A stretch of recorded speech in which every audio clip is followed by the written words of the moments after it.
Hello everyone, welcome back. I want to talk to you guys today about this Ruger MPR. This is my most accurate rifle. Um, I hit a new personal best today. 3-shot group right there. Half an inch at 100 yards. Okay, so a half MOA group. Now, with this rifle, I will consistently hit 1-inch groups with match ammo. I shot this with the 77 grain Sierra Match Kings. I'll also routinely hit it with X-Tacs. I'll get inside of I'll get about 1 inch.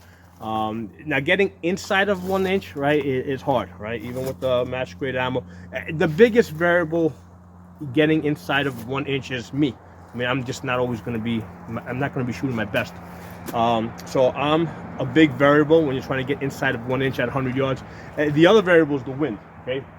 When you're trying to get inside of 1 inch, wind will make a difference, right? If you're trying to hit a man-sized target at 100 yards, yeah, wind's not going to make a difference. Even if it's 10-mile-per-hour wind, it's not going to make a difference. You're still going to get inside. But if you're trying to get inside of 1 inch, wind, even a light wind, is going to make a difference. Okay, so a couple of other groups I did here today with the X-Tac. You can see 1 inch over there. Over here it opened up. I got about 2 inches over here. So that's X-Tac. That's X-Tac. This one over here is with the 77 grains. I'm at 1.5 inches. Okay. Over here, that's also with the 77 grains. That's 1 inch. So you got 1 inch there, and then you got the half inch down here. Okay, so excellent rifle. And here's the thing, this is a budget rifle. This is I bought this for about $620, right? This has a cold hammer forged barrel, 18-inch cold hammer forged barrel. The one issue with the 18-inch barrel is that it is front heavy, all right? It is a little bit front heavy, but it does give you a little bit more velocity. This does come with a muzzle brake that I took off. I hated the muzzle brake. It just made the gun unbearable. I mean, it just made it louder than it needed to be. The recoil is pretty much nothing. So I took off the muzzle brake. I put on the standard birdie cage, and it comes with a 2-stage trigger. Does it come with the stock? Yeah, I think it comes with the stock. It comes with this Magpul stock. Now I did put the ambidextrous charging handle on this because of the scope that I have on it. It's easier to grab. And now the scope that's on it is the Primary Arms M8, and this is a $1,500 scope, right? It's $15 scope, probably $1,600 with the mount. So it's kind of funny. We got a $1,600 scope on basically a $600 rifle, and I've had people tell me that they've seen this for $500 from time to time. If you see this for $500, grab it. Don't even question it. Just grab it. $500, you got a rifle here that shoots half-inch groups at 100 yards. Grab it. Okay. Now, the scope that's on it is not going to make you a better shooter. I mean, I've shot 1-inch groups with this even when I had a dot with a magnifier. So you don't need a $1,500 scope to shoot this half-inch group. Now, but the interesting point here is, though, why do I have a $1,500 scope on a $600 rifle? Okay? Because here's the thing: the price. It's not a question of price, because this rifle here that shoots a half-inch group, this AR with the 18-inch cold hammer forged barrel. Yeah, today it's only $500 to $600, but if you were to go, let's say, back 15, 20 years, to get a rifle, an AR rifle specifically, that shoots like that, you would have had to pay $2,000 plus. Okay, so just because this costs $500 to $600 today doesn't mean that that's the value of the rifle, right? This is a rifle. The value of this rifle is a rifle that shoots a half-inch group at 100 yards. That's the value of the rifle, not whether it's you're paying $500 for it or you're paying $2,000 for it. Now, if you can get it for $500 or even $600, grab it. Okay. Now, interesting thing is the scope. Yeah, $1,500 scope. Basically, right now, as far as 1-to-8, this is what I think is like top of the line.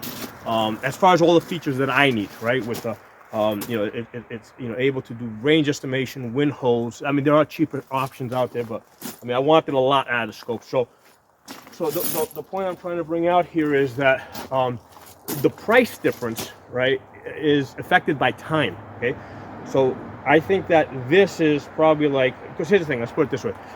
AR technology is not really advancing at a really rapid pace, all right? The AR-15 was developed back in the mid-1950s, and it's developed along the line. I mean, it's at a point right now where you got economies of scale. Lots of companies are making this, improving upon this, just doing fine tweaks to make it a little bit more accurate. Okay, the scopes, on the other hand, they're going through a much faster rate of development. Okay, so that's the difference in the price, right? Why the rifle is $500 to $600, whereas the scope is like $1,500. It's not to say that the two don't belong together, because it's a half MOA rifle. I think it deserves a good scope, and you don't need an expensive scope to be able to hit those groups. It's like, but the reason why I have is I'm not just looking to get, I'm not just looking for accuracy at 100 yards. I'm looking to shoot way beyond that, like at 500 yards plus with a 5.56, and be able to do range estimation, wind holds, that kind of stuff. So that's why I want it, but you don't need it. But I would definitely say grab the rifle. When you see this out there for $500 or even $600, grab it. Half-inch rifle, you're gonna be happy with it. Recommend you take the muzzle brake off. You don't need it. It's annoying. Just put on a regular bird cage.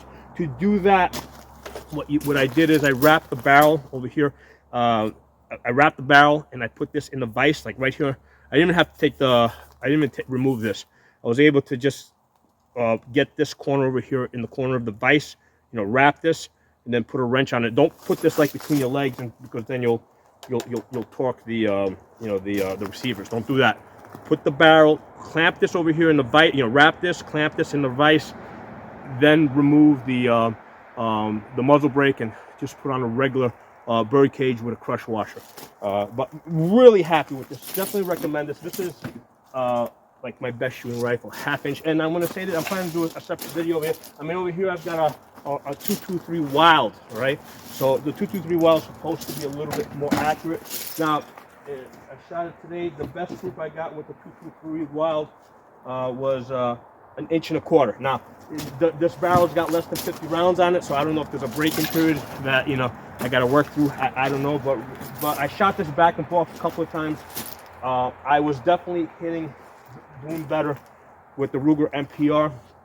Now this does have a couple of thousand rounds on it, probably 2,000 to 3,000 rounds at this point. I mean, this is not a gun that like I just sit there and just like blast away at targets at 30 yards. This is a barrel that I use mostly for distance shooting. Occasionally I'll put in a 22 conversion bolt though, just because of the scope that's on it. It gives me a chance to practice with the 22s at CQB distance with that scope. Well, anyway, I just wanted to put that out there. Make sure if you guys are interested in this Ruger MPR, go back and find my older videos.